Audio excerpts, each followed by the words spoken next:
కొత్తగా ఎల్ఆర్ఎస్ లో రూల్స్ మార్చారు అని చెప్తున్నారు. అసలు ఎల్ఆర్ఎస్ అంటే ఏంటి? దీనికి రియల్ ఎస్టేట్ కి గల సంబంధం ఏంటి? చాలా మంది ఏంటంటే ఎల్ఆర్ఎస్ అనగానే 2020 గుర్తుకొస్తుంది అందరికి. ఎందుకంటే కోవిడ్ వచ్చిన తర్వాత చాలా మందికి ఏంటంటే ఎల్ఆర్ఎస్ కట్టుకుంటే మీకు రెగ్యులరైజ్ చేస్తాము, మీ ల్యాండ్స్ అన్ని కూడా క్లియర్ ఉంటుంది అని అర్థం. ఎల్ఆర్ఎస్ ఫుల్ ఫామ్ ఏంటంటే లేఅవుట్ రెగ్యులరైజేషన్ స్కీమ్. మీకు సింపుల్ గా కట్టే కొట్టే తెచ్చే అన్నట్టుగా అర్థం అవ్వాలంటే డిటిసిపి కానీ, హెచ్ఎండిఏ కానీ, తర్వాత వచ్చేసి జిహెచ్ఎంసి కానీ, హుడా కానీ లేఅవుట్స్ అంటారు. లేఅవుట్ అంటే ఒక వెంచర్ లాంటిది, లేదా ఈ ఏరియాలో ఇన్ని ప్లాట్స్, ఇన్ని ఏరియాలో ఇట్లా ప్లాట్స్ లో ఇలా కన్స్ట్రక్షన్ చేసుకోవచ్చు అని చెప్పి ఒక మ్యాప్ ఏదైతే వ్యూ పాయింట్ ఉంటుందో దాన్ని లేఅవుట్ అంటారు. ఈ ఎల్ఆర్ఎస్ అనేది 2020లో ఏం చేశారంటే రెగ్యులరైజ్ చేసుకోండి అన్నారు. ఎందుకు? కోవిడ్ వచ్చింది, గవర్నమెంట్ దగ్గర ఫండ్స్ లేవు కాబట్టి. ఆ తర్వాత ఏమైంది, చాలా మంది ఆబ్జెక్షన్ చేయగానే 1000 రూపాయలు అప్లికేషన్ ఫీజులు తీసుకున్నారు. నెక్స్ట్ మా గవర్నమెంట్ ఫామ్ అయితే కనుక మళ్ళీ చేద్దామన్నారు. అది పోస్ట్ పోన్ అవుతా వచ్చింది 2020 నుంచి. మళ్ళీ ఇప్పుడు 25లో మళ్ళీ కొత్త గవర్నమెంట్ వచ్చిన తర్వాత ఏమన్నారంటే యాక్చువల్లీ ఇది ఫ్రీగా ఇవ్వాలి. కాంగ్రెస్ గవర్నమెంట్ వచ్చేటప్పుడు ఏమన్నారంటే మేము ఫ్రీగా రెగ్యులరైజ్ చేస్తాం, మీరు రూపాయి కట్టాల్సిన పని లేదు అన్నారు.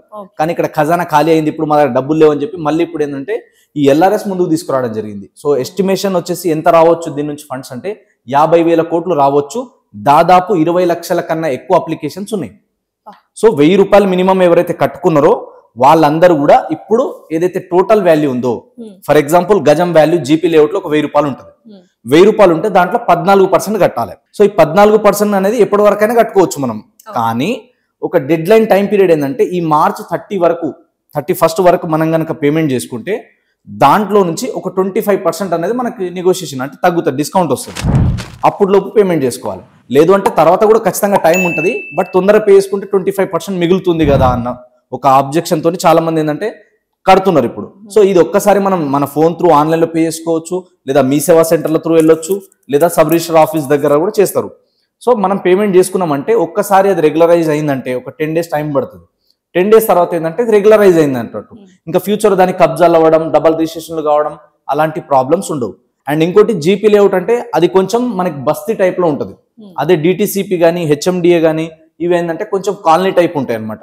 దీంట్లో రోడ్స్ మినిమం ఇన్ని ఫీట్స్ ఉండాలి, మినిమం ఏరియా ఇంత ఉండాలి, ఇంట్లో ఇంత ఏరియాలో కన్స్ట్రక్షన్ చేసుకోవాలి, మినిమం మీరు ఇన్ని చెట్లు పెంచుకోవాలి, మినిమం వాటర్ ట్యాంక్ మీ దగ్గర ఇంత ఉండాలి, ఇవన్నీ రూల్స్ ఉంటాయి. జీపీ లేఅవుట్లో అవేముండవు. కాబట్టి అవన్నీ ప్రొవైడ్ చేయాలంటే గవర్నమెంట్ ఛార్జ్ చేస్తుంది. దీన్నే ఎల్ఆర్ఎస్ అంటారు.